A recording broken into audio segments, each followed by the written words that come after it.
Just as a quick interlude, I had issues with my audio in this episode. Apparently, my microphone wasn't functioning correctly with Zoom. I'm not quite sure. I just got a new laptop, so perhaps I just completely spaced on checking those settings. But I apologize in advance for the quality of my audio. Matthew sounds normal for a guest, I would say. And then for me, I sound a little bit like I'm in a cave, so I do apologize. But let's get to the episode. Matthew Ivanhoe has become known as one of the few trusted pre-owned car dealers here in the United States to source vehicles into the 7 and 8 figures. We met several years ago through a mutual friend, though never in person until this last fall. I was excited to host him on the show to get to know him a bit more and find out about how a guy in his 30s can be the guy to call if you're looking for a McLaren F1 or perhaps even an S2000. Turns out a deep passion and a hustle that began in his teens is the answer. Please enjoy my conversation with Matthew, who also happens to have great taste in watches. I'm your host, Wesley Smith, and you're listening to the Standard Age Podcast.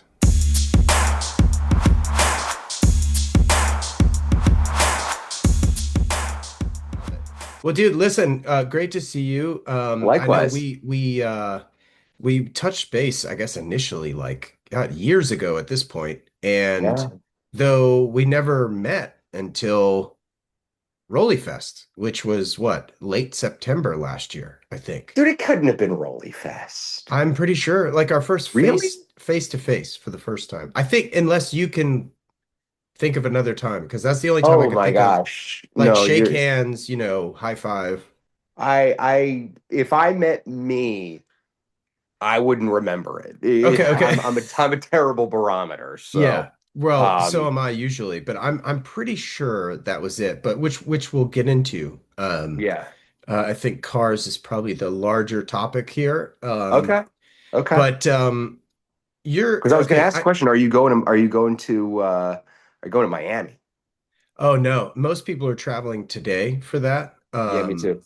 And okay, so you're leaving later. Okay, yeah, I Yeah. went last year. This year, I was just in Miami. I don't know, a couple months ago for a collector event called NABS, Oh and yeah. then Yeah, I was supposed to go, but yeah, too much all shit to good. do. Yeah, yeah, Yeah, yeah, yeah. So with that, I just can't. And plus, I'll be in San Francisco this weekend for other fair. stuff. But Totally fair. I know you're based in Connecticut. Are you from there originally? Yes, as I like to say, I've gone nowhere in life. Okay. Okay, And fair. yeah, Always yeah. New Canaan or No. I grew up in Greenwich, and I still live in Greenwich. Greenwich. oh, Thus, the I've gone nowhere in life. right. Yeah, Yeah, yeah. Most people work their way to Greenwich and yeah, I'll stay put. yeah, exactly. Well, it wasn't a terrible place to start. So, My what the dad's hell? from Then? Greenwich. Oh, really? Yeah. Old Very old nice. Greenwich though, not trust Very fund nice. Greenwich. Whoa. There's plenty of Trustafarianism in old Greenwich. Yeah, well, maybe. I called it Old Greenwich. I don't actually I just know it was a long time ago. Greenwich, I guess, Yes. is a better way of saying that. Well, to be fair, Greenwich writ large was very different a Yeah. long time ago. Yeah. Very, very different. I mean, it wasn't, you would never have accused it of being um, uh, downtrodden, but it, Right, it sure. was it was not, you know, what was crazy was, and there was some wild statistic that like in 2000, I want to say it was like '05 or '06, that there was more money headquartered in Greenwich than like the GDP of France. Like there was something because of the amount of hedge funds, et cetera, that were headquartered there. Like it A was hundred some percent. wild statistic like that. I Yeah. remember I had a customer. I used to manage stores for James Purse, and I had this guy come in, and he's like, "Yeah, yeah, we live in Greenwich usually." And I was like, "Usually, of course, right?" Yeah. Like it's like when you use the We seasons as a verb. It's Yes, we summer. yeah, When yeah, when yeah. when when someone is talking about where they summer, then they're of a certain class. Well, this is when I was in Brentwood, and this Mm, guy was great, and yeah. he and his wife both, they're super nice people, and they were like, "Yeah, like the east wing of our house is being renovated, so we'd just rather not live amongst the construction." So. I was like, okay, all right, yeah, yeah, Amongst the yeah, construction, the wing, yeah. they definitely summer. They definitely summer. They not only Well, summer, but you'd also think that the house would have been so big they may not have heard the construction. precisely, precisely. Well, you're Yeah, no I do not summer. stranger. I do not Well, summer. these people are probably some of them anyway, are probably some of your clients, I would gather. Yes. Uh, and I'm kind of interested because we'll get into the watch thing, obviously, because like I said, we met at Rolly Fest, but like, at what point did cars enter your life from like holy shit, like I'm obsessed with these things kind of thing? Birth. Because okay, so earlier was your dad or mom a car person? Nope. No, Nope. yeah, same. My dad likes cars. I should say he liked cars, but it was by no stretch something that he remotely obsessed over or thought about or, bought magazines or anything of that nature at all. Yeah. Like Is he beyond from like Connecticut as well? Long Island. Okay, okay, so all right, cool. Yeah. All right, so not a car person. So how did you, all right, you said birth. So what was the taproot car, as Spike Ferriston likes to call it? Yeah, literally, I could say Ferrari Testarossa the way I say it to you today at age 2. Um, Yeah, I was irretrievably obsessed from birth. And what do I attribute that to? I don't know. I could not. I I would be simultaneously fascinated and terrified to be able to travel back into the mind of 2-year-old me and know right, what was going on there because I hardly know what's going in my brain today. right. But yeah, I was just irretrievably obsessed and it's funny because I literally from birth and I even remember I went through a time where I was made fun of. For just basically for my existence. But yeah, if you're rough, some rough elementary school years. But and so my solution was like, oh, I'm not enough into sports, so I need to not be into cars anymore. And so I made like a concerted effort to try and pretend like I didn't care. And I like it was I pretended like I didn't care, and What was the yeah, sport? Did you that gravitate lasted. to a certain sport? I pretended to like all of the stuff that I thought would make me cool and acceptable, but ultimately I was a fraud because I was not particularly good at anything. I was far too easily distracted to be any good at baseball. So they'd stick me in the outfield, which of course just meant I was worse because I was completely distracted. Yeah. I How was, how many four-leaf clovers did you find out there? oh, I was definitely doing some field. Yeah, I was doing some fielding and not, Not not, baseballs. not baseball fielding. Yes. And yeah, so that, I played hockey and I was okay. Okay. Um, and then yeah, but I stopped around age 14. Um, yeah, I was just never great at any sports. All I cared about was cars and the facade of not caring and being into sports. It lasted probably about 6 months. It felt like way longer, but it probably was barely 6 months. And then I just gave up. And yeah, I've always been obsessed with cars and watches were something also that I was always very interested in from a very, very young age. Oh, And cool. I don't know why. Yeah, yeah, same. So, like you, obviously this conversation's about you, not me, but like you, my first love was Ferrari. Hmm. My aunt was married to a pilot for Piedmont Airlines, which then became US Airways, and dude had a brand new Mondial. So a Mondial, I think in 1985, maybe Nice. 84. I can't remember what year it was, but I do recall maybe even 86. I don't know. But I remember being very young and we went. on a holiday vacation in the mountains of North Carolina where we all stayed at the same hotel. Dude pulls up in a Ferrari, and I was like, "What is that?" I was like, that's what I want out of Yeah. life, you Oh, know? for sure. For Um, sure. and then of And course, later, Porsche enters the picture, but I'm curious for you when your hockey career ends at 14, but yet you're not old enough to drive, and you certainly probably don't have living wages to pay for cars. Like, what were you doing to be obsessed with car? Was it car show? Were you taking photos? Like, what was the? no, no. So actually, so my and this is how I was able to start playing with cars pretty early on.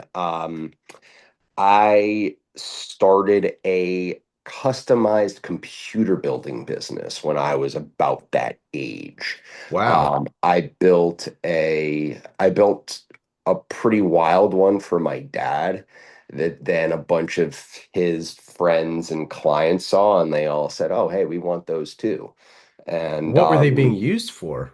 Because certainly Excel doesn't need a browsing the custom. internet and doing Really? Excel spreadsheets. Like Really? these were hedgies, man. Okay, I'm I sorry, see. one second. God damn it. Wait, am I back? Did you lose me? Sorry. No, no, no, no. You're Okay, still good. there. All right.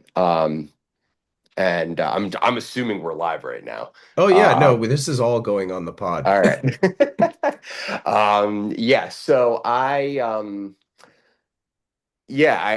started that when I was 14. And no, I mean, look, most of these guys were concerned about their iTunes libraries and doing spreadsheets, but they wanted something, which is not dissimilar from many guys with cars, where they wanted something cool. They hardly used the capability of what I I built, but totally the idea understand. that they had it and they had that capability was cool, and it looked wild. Like, so what I started doing was I'd started building these computers that matched their cars, and that was my hook. Wow. So, like, I would paint them, I would paint them in whatever color their car was. I would do like basically make a window inside the computer and backlight an etched piece of plexi that had the brand manufacturer in it, and light the inside, and like trace the PCBs, and in UV trace, and then have a black light so it like kind of looked wild. Like, I had a What so thing. what how are you painting these? With like a spray can, or like were you in an automotive paint Initially, I shop? was initially I was ordering from, I don't know why this popped into my brain, but oh my gosh, I can't believe I just remember this. There was a company called Tower Paint, Okay. where I don't know It's where painting that came computer from. towers? I don't know where that just came from, but it there it is. Um, where I could order automotive quality paint in spray cans. Wow. um and I could put in the color code of a car, and they would send me, and I would order like 6 or 7 or however many cans I needed for that one job, and I would do it that way. I mean, eventually I wound up getting a like a little tiny spray gun setup. Wow. But yeah, so I did that, and I mean, look, these were not cheap computers. I mean, and I would paint them, if guys, and I learned the art of the upcharge pretty early on. Like, if guys wanted their, But you like, realize it's custom, right? Yeah, it's so all you're gonna have custom, to pay. man. Yeah, exactly. Like, I wasn't being an ass. Like, guy Where wanted else are his they gonna monitor get it? match. Yeah, Like, dude, yeah, that takes me an extra 8 to 10 hours. Like, yeah, okay, right, you're paying for it. right. Um, Fair. and yeah, so I was doing that stuff basic before I could do anything with cars, and that was what gave me the startup capital to start playing with cars. Okay, so yeah, building computers is what sort of funded this whole thing, I guess. So have you ever ta taken on investment or anything for what you're doing now? The answer is, I mean, I own 100% of Cultivated. I don't have any floor line of credit, which is pretty unusual amongst guys in this space. Pretty much everyone usually winds up with Yeah. what's known as a floor line of credit at some point in time, and that was What a is very what, sorry to interrupt. What the floor line of credit, can you just like, I don't know what that means, yes, and of like course, what like a standard operating credit line looks like? What for how much sure, are we talking? for sure. So, um, and as we get into this, you'll see why one of the many reasons why I never took one. Okay. Um, so standard used car dealer floor lines of credit are lines of credit that are backed off of the inventory that you're buying. And so as a result, and look, the amount that any bank will give you, it just varies wildly depending on what you're doing, how long Sure. they've known you, your payment history, etc. But basically, it's a very actively managed process whereby, like, let's say I want to go buy a car and it's $500,000, which, by the way, that would wipe out the vast majority, that would wipe out instantly a lot of used car lines of credit. Sure. A lot of them are $500,000. And because, Okay. look, to be fair, your average used car lot is that's a fair amount of inventory for them to carry. Yeah. So, and I'm not talking about what I do. I'm talking Right, like, right, right. Honda Accords. yeah, Yeah. exactly. So, let's say I want to go buy one. And all right, so the bank needs to feel comfortable with the price of what I'm paying for this object. So in many cases, that's why auction platforms like Manheim are so popular amongst used car dealers, because the bank sees that there is a mark on what that thing is worth in the bank's eyes, and auction is, the easiest way of determining fair market value in that moment in time. Sure. So that's why a lot of used car dealers will then use services like OVE, et cetera. Well, Manheim's own line of credit service does, you then book through that. But basically, they then have to feel comfortable with what they're paying for the car. Hmm. Um, you have to get them the title. They then will release funds, and and then your clock starts. And usually the way that most floor lines of credit work are that you are paying almost by the day on them. And let's say you don't sell the car within 30 days. You have what's called a curtailment, which means you have to pay down the principal. You have to start paying down the principal of what's been paid. And now, by the way, most floor lines of credit require, like, they're usually not financing upfront what the entirety of the car. Hmm. Um, so you then have a curtailment. After 60 days, another curtailment. After 90 days, it's flush time. Which means, your final curtailment is you're paying off the balance of this vehicle, Right. which works fine in the context of a normal used car dealer where, your inventory that is aging like that is spoiling. Hmm. My inventory is a little different. Right. It's not spoiling. It's, generally speaking, doing the opposite of spoiling. And so if I wish to take 90 days there are plenty of cases where I'll take 90, it'll be more than 90 days to just recommission something into something I see fit to retail. Hmm. And so that's just not going to work. And there are other guys who, come up with custom lines, et cetera, to make that work.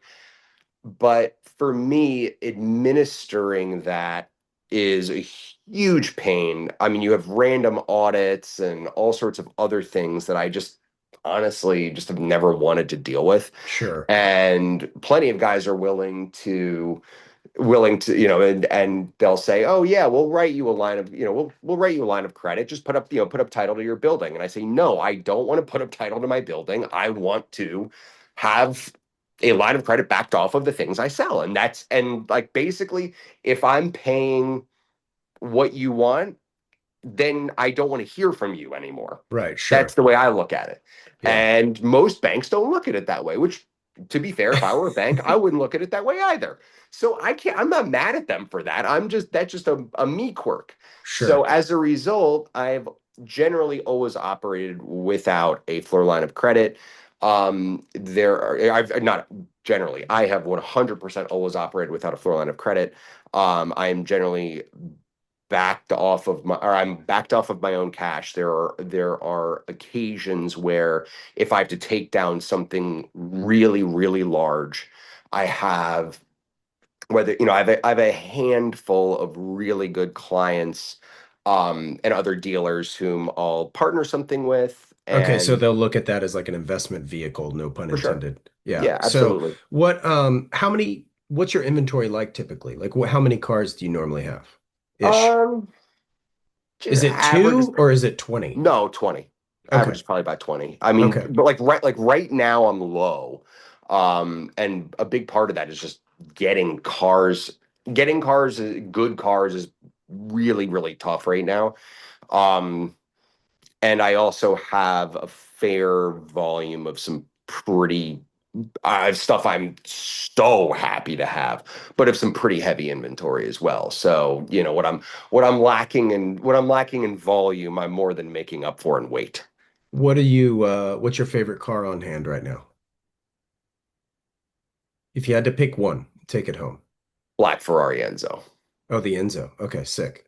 Yeah. Okay, so let me back up and then I want to answer. I'm going to ask you questions in reverse order. So, speaking of Enzos, how do you feel about car prices these days? Because I feel like it's gone to the moon and it's like Yeah. resting in a crater there and it's not coming out. But I think in the future it will. But to back up, I presume computer money invested, right? And you just kept reinvesting into without a line of credit, clearly in cash heavy or whatever. Is it just perpetual reinvestment? Yep. Perpetual How old were you reinvestment. when you bought your first car to be sold? Um, the first car I Like as the was, business, I mean. as cultivated or as Matthew Ivanhoe? Well, whatever got you in the business mindset of selling cars. How old were you? Oh, I was 16. Oh shit, you were selling cars that early. Yeah, I was selling cars in high school, man. Kids thought I was a drug dealer because Wow.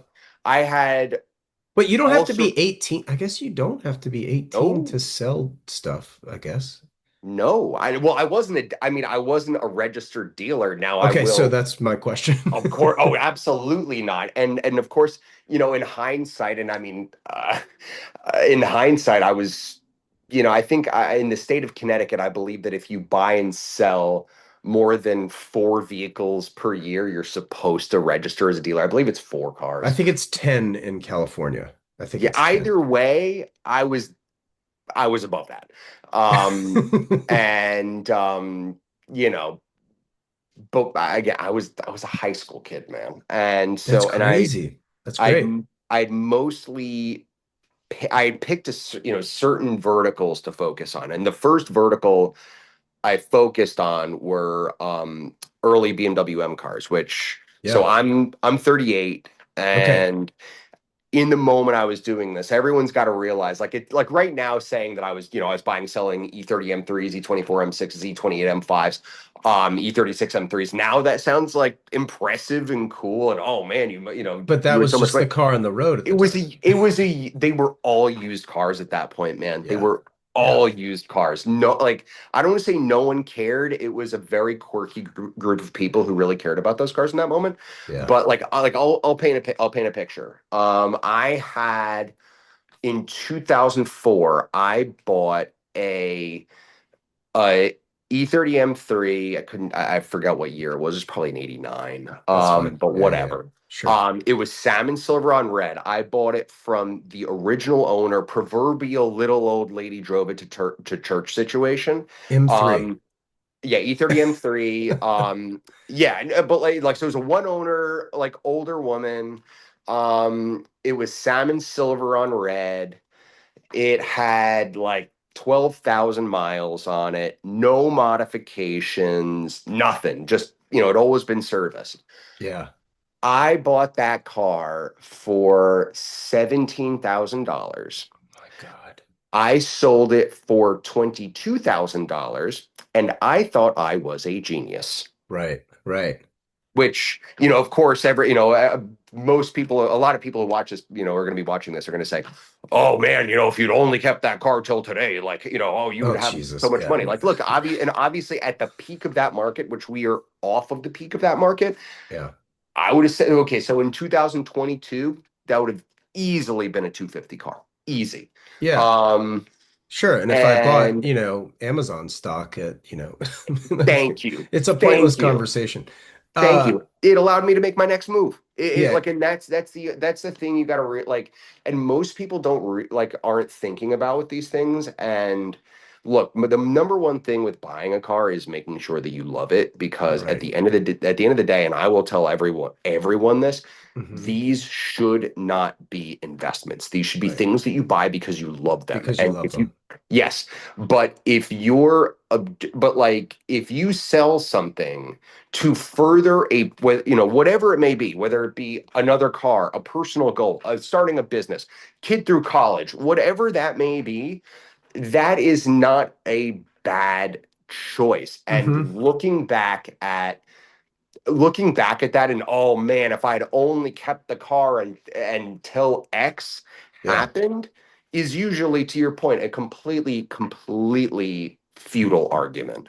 Yeah. um the enjoyment that you got out of owning that thing is the most important thing that you should focus on when you buy these cars. Yeah. Okay, so back to the point of current values and actually I've got another window open here so I can look at your site and I don't have a lot of stuff up on the site right well, now, I'm if I'm looking at honest. cars sold, the sold cars tab, which is That needs more a little bit of organization, well, and that's what it's not really a lot of things make it on. A lot of things don't make it on the site. oh, okay. Well, yeah, no, Which fair. that's like, Well, yeah, the test dirty secret. Like, if people want something, like, reach out, because most of my best stuff does not ever make it on my website. okay, so the real estate pocket listing, if you will. Yeah, What yeah, I is love that. so tell me about okay, it obviously it looks like you sell a lot of Ferraris. Yes, And it also appears the occasional race car, or at least race spec. a lot of race cars, a lot of Lamborghinis, some Porsche, How much did that 19 Bugattis, a lot of oh, Bugattis. interesting. How much did that 68 912 go for? I think it looks like Irish green. Oh man. What'd you sell that for? 35,000 miles on it. 35.8 It's a basically. nice car. I want to say I sold it for like 60 grand. It was a really nice car though. Whoa. That's wow. When did that happen? I want to say it was like 21, something like Oh, that. okay. So 5 years ago. Okay, yeah, Yeah. that makes sense for 60 grand. And it's green on green, um, which is also a spec I don't think I've ever seen. I would love maybe like an old 74 Targa or like a late 60s, 912, something slower, Hmm. than my 997. Well, you can do that right now, man. You can Yeah, do that. I mean, look, sure. long hood numbers are, look, what you were saying about the car market being on fire really applies to certain segments of it, and the Yeah. stuff you're mentioning is not that segment. So, Yeah, yeah, no, exactly. there definitely are values to be found if Hmm. people are willing to take the blinders off and get off of social media and stop consuming the same cars over and Yes. over again. It's the same in Um, watches. Yeah. yes, yes, precisely. Okay, you're wearing what? Was that a data graph on a Wellendorf bracelet? What are you wearing? Yes, yeah. I literally just got it back. Oh, gee, got it back. Was it being serviced? Yeah, it's being serviced. Oh, okay. What Yep. was there something wrong with it or was it routine? Routine. Well, Yeah, it'd been a maintenance. long time. Yeah, it was running slow. It was running slow. So It this was it looks, was is time. this rose or yellow gold? Rose, Oh Rose. man. Yeah, it's a Duphotograph. So it's for first gen. Oh my God. Yeah, first gen. Yeah, and this was, believe it or not, this was the first Longa I ever bought. No kidding. When did If you buy this watch? 2021. Oh wow. Okay. So right when Yep. you sold that 912. Yeah, yeah. Okay, I what was wish, that? I wish. What was that watch in 2021? How much was it? So, okay, so actually, funny story with buying this watch. I bought this watch, which okay, so as a general rule, I don't buy cars at auction. Watches. So watches, I will say, like Well, I sometimes want in to be watches you don't have a choice, right? for Like there's sure. like if you're gonna find it, it's there. By the way, same thing with cars. Yeah, There's some times where that happens. yeah. Um, so so yeah. What was I gonna say? Auction. You bought it in Yeah, 2021. sorry. So this watch, it pops up, and I had wanted a Dufour graph, Okay. and I wasn't dead set on having it on a Wellendorf yet. Like that hadn't really like, but I wanted one, and then one appeared at Christie's, and my friend, and I should say, I would assume probably our friend Adam Victor at the time was Oh was yeah. was there. Shout out Adam, Um, man. What a Shout great out to dude. Adam, one of the kindest, most Yeah. one of the kindest, most generous, educated people in the game. One of That guy's one. a legend. Love that Yep. guy. And so Adam was there at that time. It pops up, and I And go sorry, where in, I was check this? it. Was this in New It was York? at Christie's. It was at Christie's, New York. New Yeah, York. sorry. New York. Christie's, Okay. New York, December 21. And so I go check it out. I'm bidding online, and I'm sitting in my office, and the numbers, and I'm not like in the world as much as I am now. Hmm. And the numbers start getting to a place where I was not comfortable. The sphincter was quivering. Yes, yes, very much so. And I'm sitting there, and Anna, she runs my office and has been with me almost from the beginning. And she's sitting there, and she like as I'm just going, like biting knuckles, and she just says like, "You never do anything for yourself. Like just do it. Just do it. Like what are you waiting for? Do it." So I We love think. Anna, by the way. We love Anna. Yes, yes, yes, yeah. Shout out Anna. Without her, none of this would be possible. So I win the watch, and I want to say not even 2 minutes later, I get a phone call from Adam, and I was expecting like, wow, congratulations. It was not. It was a. So we seem to have had an internal error, and our system shows that you won the watch. We have a very good customer who has a Online. screenshot Shit. showing that they won the watch. There is a dispute. They are willing to pay you $10,000 to walk away from your purchase. And I said, and at that point, I'm like buzzing. I'm like, I'm so excited. I'm like, yeah, no, no, no, I don't want it. And so I then get a call 5 minutes later, 20,000 to walk away. And I said, no, nope, nope, no, no. So I go get the watch. I'm really happy. And I want to say about a month later, I'm with I'm in Pennsylvania, and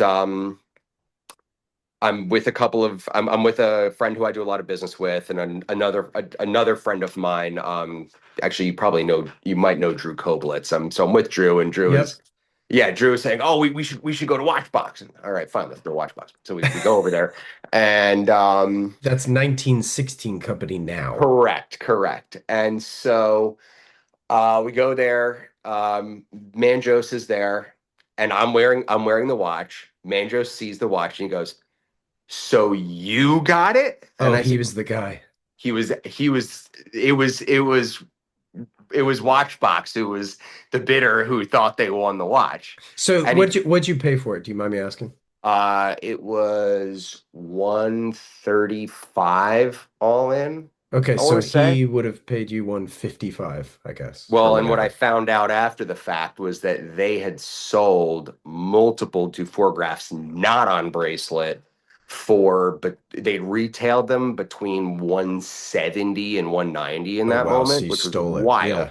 Yeah, Yeah. unbeknownst to me, I'd stolen it, Well, and and then especially and then the now with the market. gold prices. Then and then the longa market writ large. Yeah. So that, but then after that, the market calmed down for a Hmm. while, Hmm. and I don't want to, like, I don't care. That watch purchase represented a moment where I had gone from, you know, like not knowing that I was going to survive to having the best year of my life, and it represented that shaky situation. And another watch that from last year that represented that, and I'm not gonna, I'm not letting it go. And so, but no, I mean, so the market definitely calmed down on them, but now with, to your point, with gold prices and with the longa market just kind of like everyone's starting to figure out that longas are too damn cheap, which they still are too damn cheap. But yeah, I mean, the bracelet I think is at this stage worth more than what I paid for the whole What, watch. yeah. So for those who don't know, why do they call it the Dufour? So, and I'm probably going to butcher the story, so I do apologize. But Philippe Dufour, who many would regard as the greatest, one of the greatest living independent watchmakers on the planet.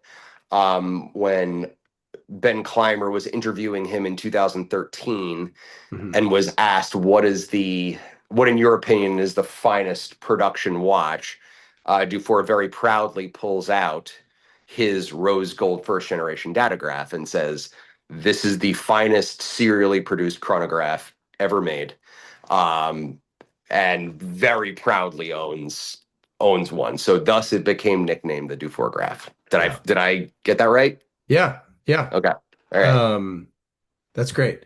And I mean, I knew it was more or less just like his stamp of approval of that watch, Yeah. being that. Yeah. His But personal ownership of it. Yeah. how often do you run the chronograph? Uh, More often than you think, Oh, really? because man, I like, and not because I'm timing anything. There is something about Longa that is incredibly difficult for anyone. If you haven't worn and handled one, it's kind of difficult for people to grasp it because, Hmm. like, if you just look at pictures on the internet, it it just and I'm not trying to trash the stuff I like. Like, I mean, not that I care. I could care less what anyone thinks. But to a lot of people, they're kind of stuffy and staid, and they don't look particularly cutting edge or sexy or anything like that. But there is, when you have one in person, there is such a level of quality, and just the finishing screams at you. Yeah, it's Absolutely. personality, it's depth, it's Oh, and so if you have brought a listener to this podcast that has never heard this podcast before, I will repeat because I've said it before. But little known fact about the Longa website, I don't even know if it's a little known fact. It's probably pretty obvious to if you have 2 cents. Those are renderings of watches on their site, and they do that on purpose, um, so that they do look better in person. It's like, oh, well, that's a rendering. And I think Rolex has done the same. But anyway, mhm. we're talking about Longa anyway. And so yeah, when you go to their website, if you're captivated by their website, just wait to see it in person. I couldn't agree Oh, more. But it's just that's also by design. for sure, for sure. But so when you see one and handle it in person, there's also something very tactical. Sorry, not I keep saying tactical, Tactile. Yeah. tactile about it. Yep. Yep. The way that it feels when you wind it is simultaneously. It is so smooth, yet it feel and same with interacting with the chronograph. It Hmm. is so smooth yet so sturdy, for lack of Hmm. better description. It doesn't. There are plenty of other watches that you'll interact with that feel delicate. That if I push this or do the wrong thing to this watch, it's not going to be good. Longa is incredibly sturdy, Okay. but So yet some simultaneously so delicate, so fine. It's What's awesome. what's the car equivalent of a gearbox for what you just described? Shifts Oh, what car shifts gears in the way that you just described that feeling? Because you have far more experience driving classic cars than I do. Like, and by that I mean like I've driven like a handful. You've probably driven thousands. this is the you're gonna laugh at this one. So are we going road car? Oh, as opposed to race car? Yes. Well, give me one of each. Let's have some Okay, fun because here. well, 'cause here's what I'll say. Like the thing, like certain things about operating certain types of race car, like race car gearboxes, Yeah, give this kind of feedback. Like, and when I say race car gearboxes, I'm kind of dumbing it down. sure. But modern and contemporary race car gearboxes as a general rule, are built very differently than road car gearboxes. And the way that you are supposed to shift those, whether it's an H pattern or what is known as a sequential, which sequential is literally where you just go up, up and down in any direction, Hmm. provides a level of so that you are supposed to, by design, shift them very quickly. If you do not shift them quickly, they will grind, which is like the opposite of a road car gearbox. Road car gearbox, you shift too hard and it grinds. And so the race, like the feel and feedback of operating what is known as a dog box, in a race car is just so satisfying. Oh, it's amazing. It's just, and it's completely impractical, but just there's this mechanical satisfaction that comes from that feeling. And so I like, for example, I had a Ferrari 575 GTC, which was a factory developed race car, Interesting. factory, FIA GT1 class race car, and that was the first GT1 car I'd ever owned. And at that moment, no one cared about them because they didn't like there was no great vintage racing program for them yet. Now, of course, less than a year after I sell the car, Masters, Legends, all these great race series come out for them, and the value of the car triples more than triples overnight because there's now a great outlet for them, and everyone wants to do it in a Ferrari. So, That car is incredible. I don't I wasn't I'm a I'm a familiar person with like the Porsche or the Mercedes, like those like GT1 type stuff, but like I've never seen this 575 GTC before. I don't oh, it's think. badass. It is unbelievable. Oh, it's so good. And It's that's your so good. favorite race car gearbox. Oh, well, I was just saying, like, I will never forget. So, like, I had driven sequentials before, Uh-huh. but that had it had a spark cut, so you could, which you didn't really like unless you were racing, you didn't want to do it because it put that much more wear on the gearbox The when you did this. stress, yeah. But oh man, when you had the spark cut kicked on, and I drove that thing at Mid Ohio and just going down the straight and just banging off, just bah, bah, and then hearing and with the spark cut, every time you'd pull the shift, there was this like just rifle crack out of both exhausts on both sides of your ears, and just bah, bah. Oh, it was so good. Okay, It was so drugs would have been far less addictive than that. It was amazing. for those who won't ever probably get the opportunity to drive a million, 3 million, $5 million car like that, what's a road going car that again with the gearbox H pattern, let's call it.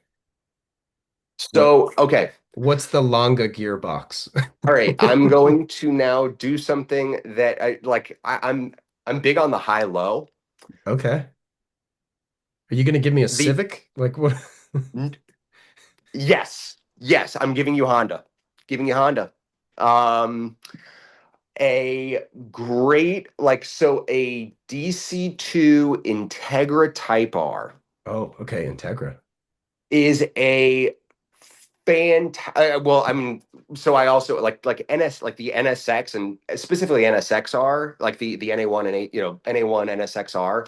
The tactile feel and feedback of that car is it's best at any price kind of stuff. Now The that's the one that Senna helped develop. Yes, Yeah. Well, there you correct. go. Yeah.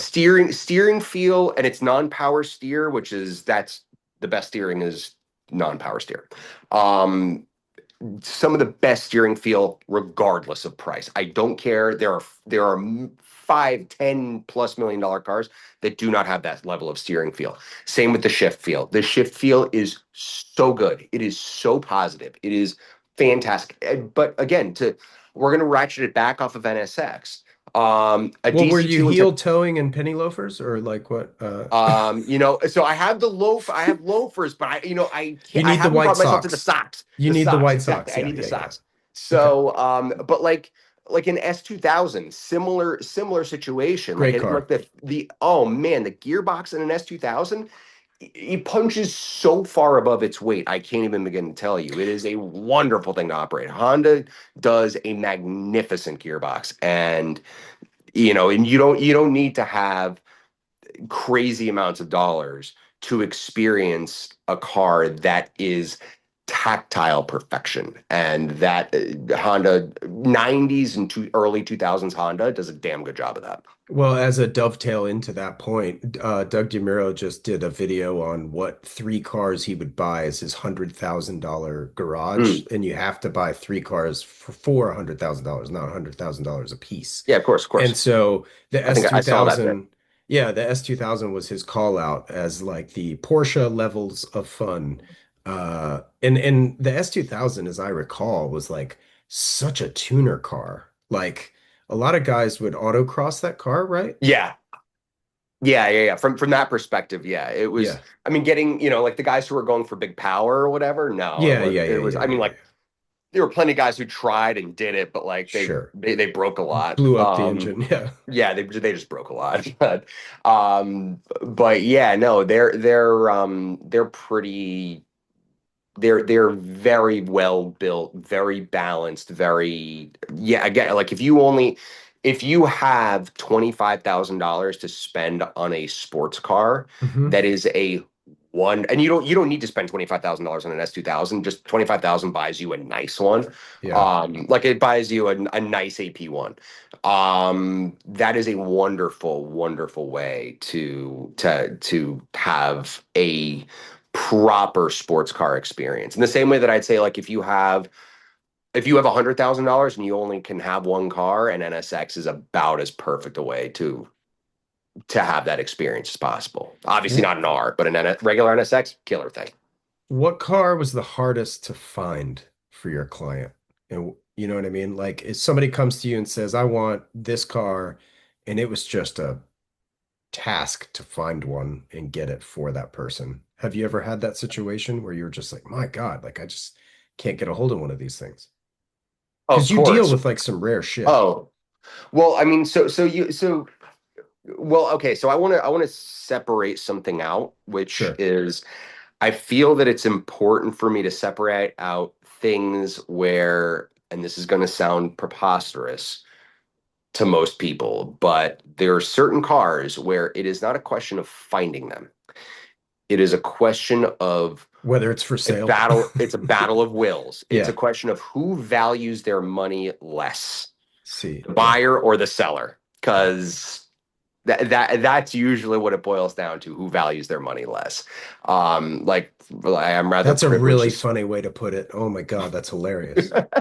which is a crazy thing to say. Like, so right now I am privileged to be shopping McLaren F1 shopping for not one but two guys. Is And that a $24 million car? yes, yeah, Yeah. absolutely. Okay. Yeah, for sure. And in that And the road scenario, car, right? Not the yeah. not the Yeah, which so GTR by or the way, whatever it's the called. race cars as a general rule are less than the road cars. Um, but in that particular Is scenario, that because they're less, not authentic, but less original because of parts exchanges and stuff like that? Like, why would a race car be um, less? Or that's the part fact of that you it. just can't drive it normally, like it's not as Yeah. comfortable. Yeah, it's that it's less usable. Now, Yeah, obviously, I mean, if you're talking about a car that's done something really, really significant, then that's sure. a different story. A Le Mans Um, winner. yeah, well, yeah, that I these days numbering that would be oh. I don't even know. Oh no, no, I was as an example of Yeah, something. no, Yeah. but to number that would just be Yeah. insanity. But Right. Right. what I would say is, yeah, the usability, the potential usability of the road car is a big part of what drives that.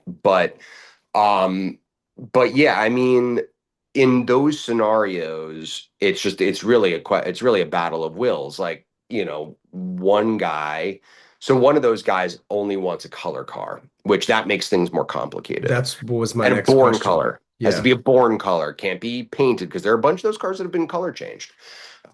So And like papaya. yep, it can't be a color change, can't be, and like Sam Altman's car, for example, that's a color change. That was not born red.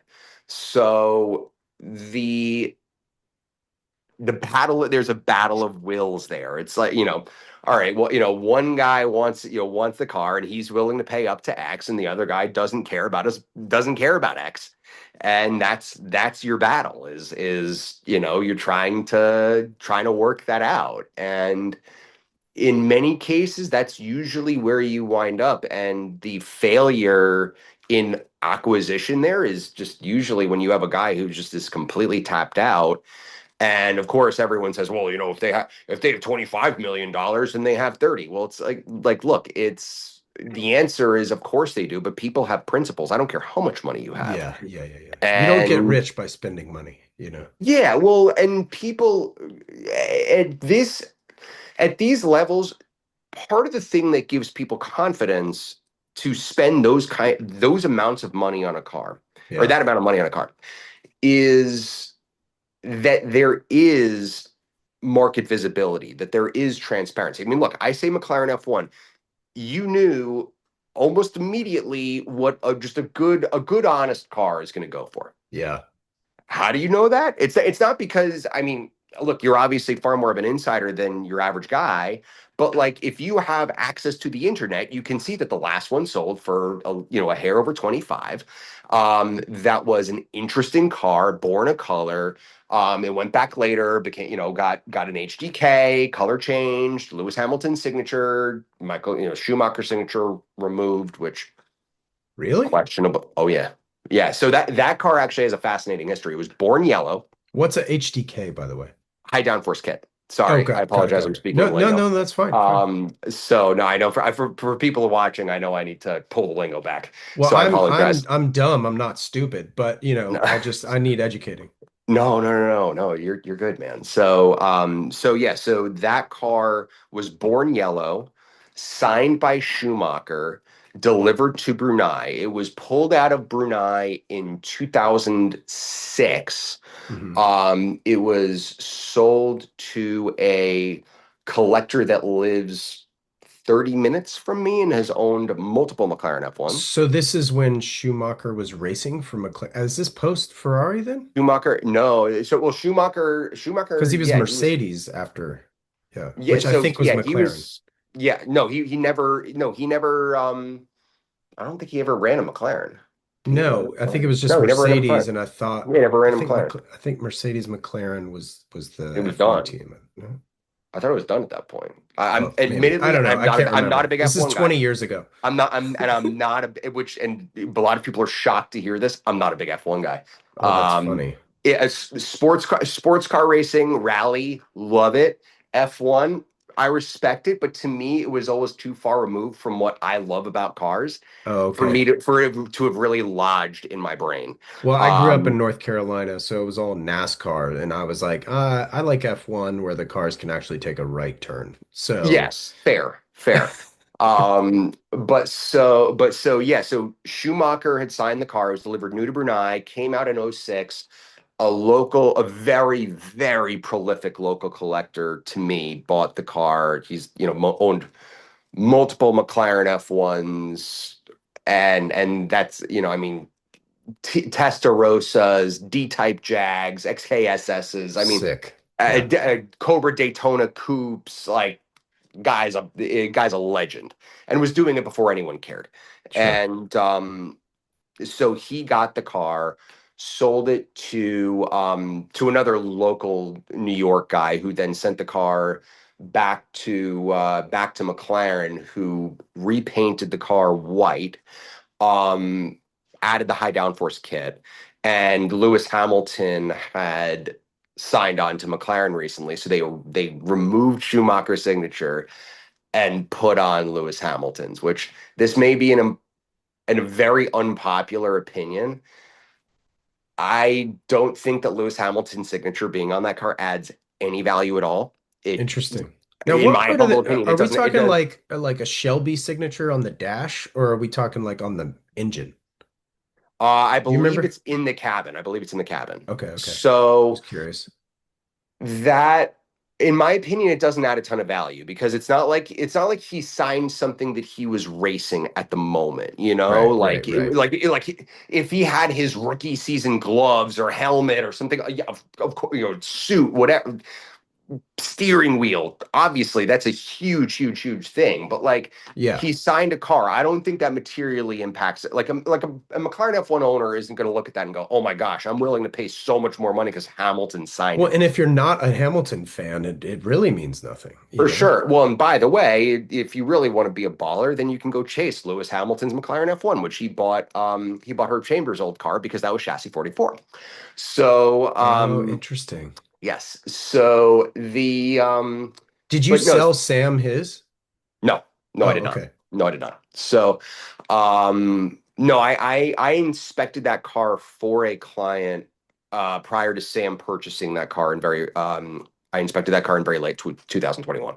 Okay. But we did not Man, move forward with that car. 2021 was a big year. You got watches 2021 was a and cars wild and year for me. It was a yeah, wild year for me. interesting. Again, and like in 2020, I was caught flat-footed by the pandemic. As a child of the Great Recession, and I was, going to school in New York, in New York City at the time.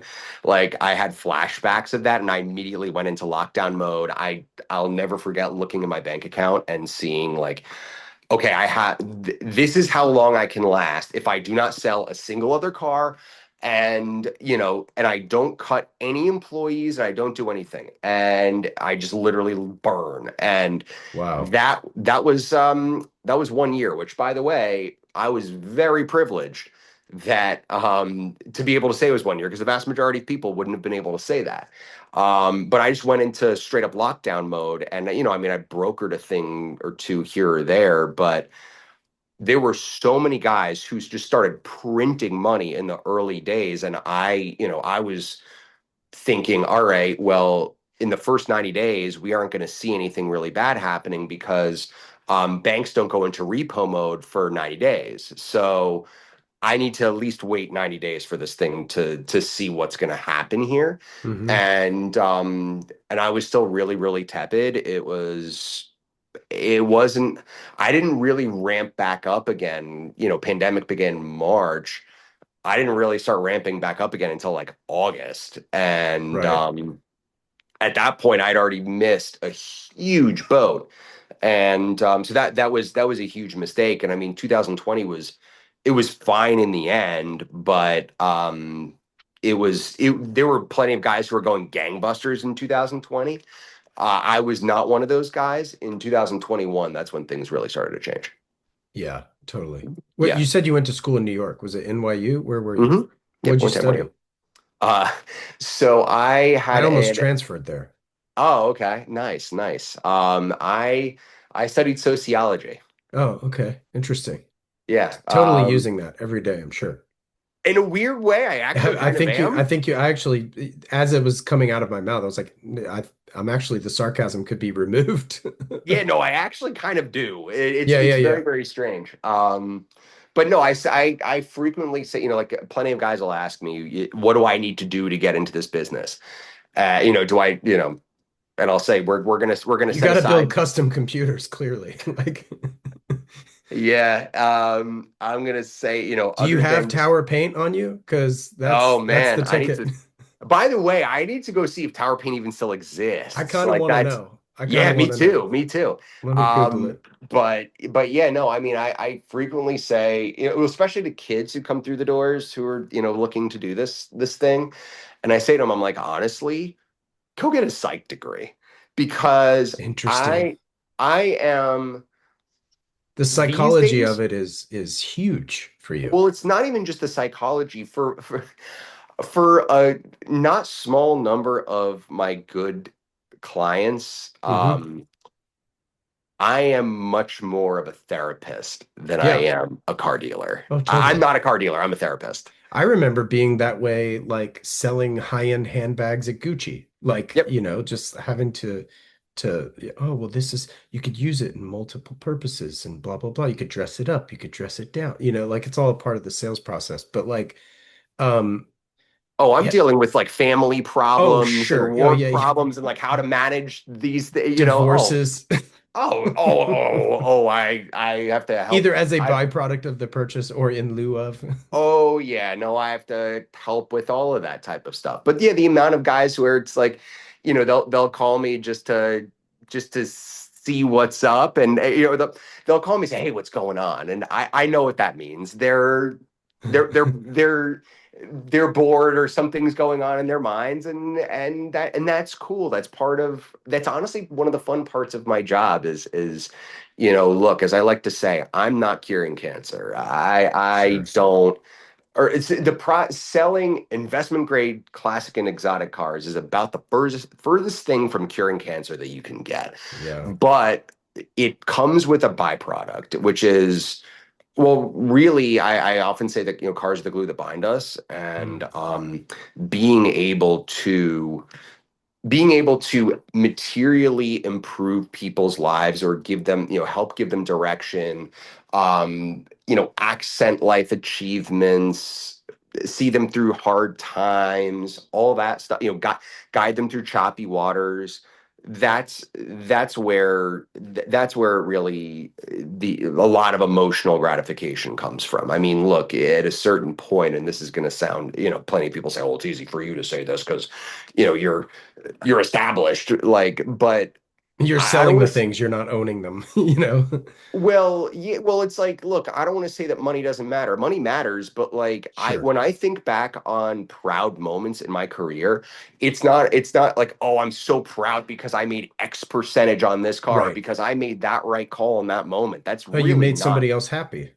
It's the, like, we chased this thing that this guy's dad always talked about, and we bought the car and got it all set up, and then like we set up a whole ambush for his dad, and his dad started crying uncontrollably when he saw the car, and it Wow. like literally, and this is a real story. There was a guy who had actually been on he had not been speaking with his father for a number of years, and he decided that he wanted to Mend the open the door bridge. again Yeah. in his, yeah, mend the bridge. And and I can say objectively, it was his fault.